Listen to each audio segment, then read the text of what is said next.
deserve a check. You do not deserve payment in kind, called reparations, from the U.S. government. Last week, hold up, was intense for the black diaspora worldwide because Ghana stepped up and made a bold, attention-grabbing statement at the UN about slavery. You won't believe this. It wasn't just talk.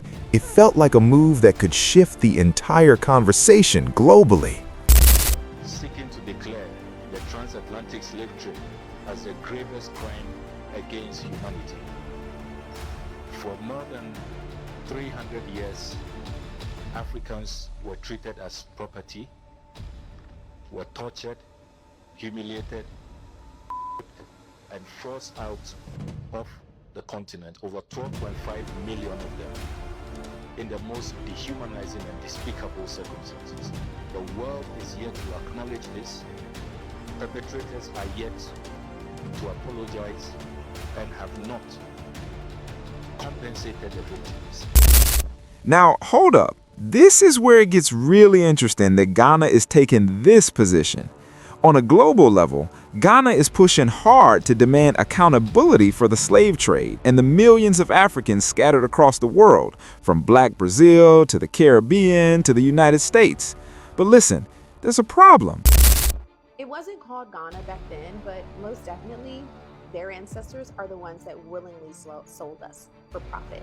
So how can you request or lead a resolution about reparations for a slave trade that you initiated? In fact, they were already selling slaves prior to the Europeans arriving and witnessing an establishment that was a trade that was already happening. The Europeans just said, oh, well, how do we participate in what you're already doing? Whoa, hold up. See, this woman actually brings up a valid point. Because Ghana is out here demanding accountability for reparations, yet they were involved in the slave trade themselves. In fact, they were participating in it even before Europeans showed up. So how can they now turn around and demand accountability for this situation? And last week, this sparked a bigger conversation among many Black Americans about Ghana's real intentions behind all of this. And listen, most Black Americans I saw online agreed that yes, accountability for slavery matters, but Ghana might not be the right one to lead that message. He's got a point, you know? And this ties directly into Tariq Nasheed's concept of tethering, basically attaching yourself to someone else's struggle just to benefit, even when you might have been part of the problem or just trying to profit off it. When in reality, you're not even focused on the people who were hit the hardest, Black Americans who actually endured slavery. Yet here comes Ghana with its own involvement, stepping forward like it's leading the charge. But hold up, that wasn't the only thing I noticed. We all see what's been happening with ICE, especially across some Democratic-led states. We've been watching situations unfold with the Somali community in Minnesota. And just a few weeks ago, people saw them showing up in Selma, Alabama during civil rights events, quote unquote. Stop right there. But now, listen to this. There's another layer involving other undocumented immigrants. It's important to understand that many of these individuals tend to settle in Democratic-run cities. Like I said, New York City, Chicago, Boston, even Seattle. A lot of undocumented immigrants enter the country without a green card or visa, cross the borders and make their way in.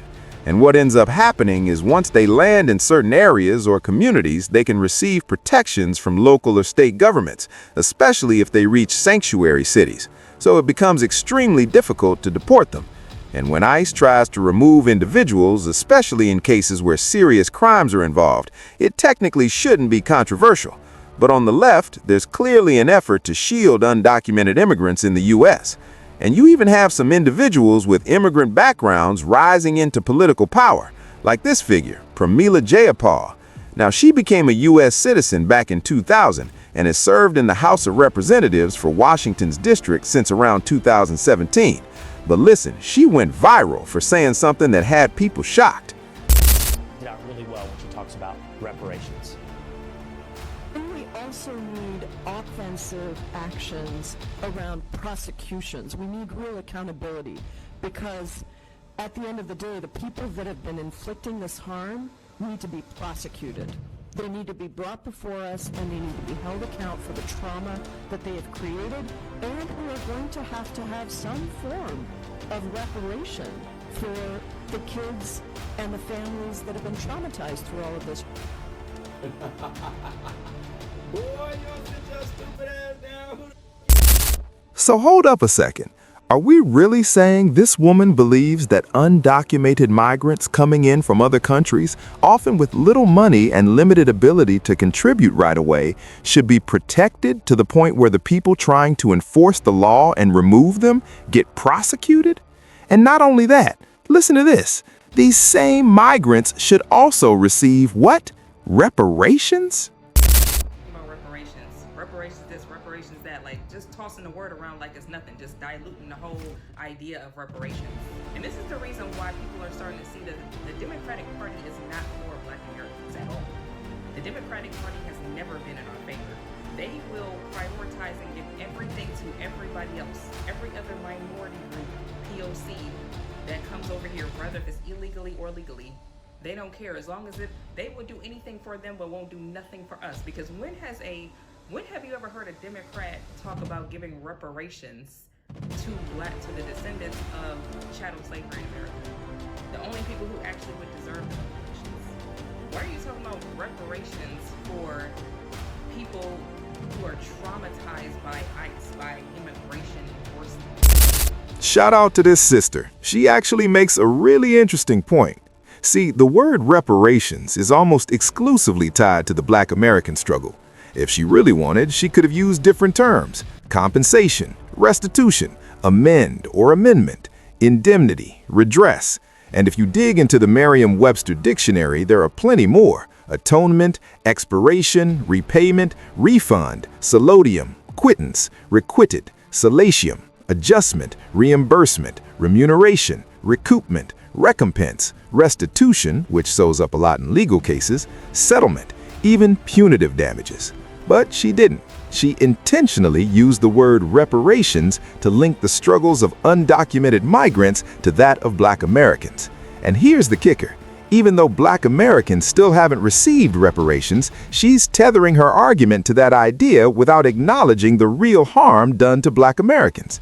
And yeah, it's insulting, but I'm glad this brother saw it too. You are a Black immigrant here. You came here of your own will here, like most of us have. You are not entitled to any sort of reparations that African American, Black Americans, or people who call themselves FBA are entitled to. Let me say it again. If you are a Black immigrant here, who came here of your own free will, immigrated here, or even came here as a refugee from Haiti or any other place, or Africa, any other place, and you came here and you lived here, you grew up here, you are not entitled to reparations as African Americans are talking about here. That has to do with generations of Black people who were born here, who were enslaved here. That's reparative justice for them. It is not for you. You are not part of that conversation. You will get nothing. Do you hear me? You are not entitled to it. Do you hear me? Woo! And there's more. But you will get a quote-unquote contact high in terms of the social environment in the country, socio-politically in the country, if you lend your voice and your energies towards backing up African Americans in their fight for it. You know what I mean? You know what I mean? You get a contact high from that? I mean, an America that actually pays reparations to African Americans, actually cuts a check, among other things, plus other things for African Americans, an America that does that would be an America well worth immigrating to. The quality of life here for Black people, the people that look like us, because we're indistinguishable from African Americans visually on sight, the quality of life for people that look like us would be immeasurably so much better. So you get a contact high from that even though you don't get a check. You see, shout out to that brother because he really drilled down into something that hits the black diaspora hard. Let this send a message to other communities, especially folks like Pramila Jayapal. Check this. This lady didn't have an easy ride. She came to the U.S. at 16, earned a bachelor's from Georgetown, snagged an MBA from Kellogg at Northwestern, and worked at Payne Weber as a financial analyst. Migrants like her usually arrive ready to contribute right away. But now she's defending illegal migrants who can't contribute the way she did. And honestly, that should feel disrespectful to her because she came in the right way. It's like me in Uganda. I didn't sneak in. I got a work permit, paid taxes, paid rent, paid salaries. I did it the right way. Now imagine if I stayed in Uganda, pushed for people who can't contribute to come in, and then got mad when they got deported, saying the government owes black Americans reparations. Yeah, it wouldn't fly. And in this case, it doesn't make sense either. The Democratic Party, if they're okay with this, is basically tying everybody else's struggles, LGBTQ, women, immigrants, to ours while replacing us. That's the play. And that's why some people dislike FBA and why Tariq Nasheed is calling it coordinating a defense against this plot, especially from black elites and Democrats trying to replace black Americans with communities like Somali immigrants who don't know or care about our story. Reparations should remain for the black American community, period. Pramila Jayapal should honestly step back and say, I misused that term. I should have used compensation or another word for illegal migrants. Because black Americans didn't choose their suffering. We were forced into it. And for those of us here today, it's because of all the work they did that we exist. Apologies are owed to the black community, but don't hold your breath from them. Who are they apologizing to anyway? He's right, you know. So, fam, what's your take? It's your boy, OSH Jackson, back with another episode of Celebrity Junk. Appreciate all of you. Hit that bell and stay tuned.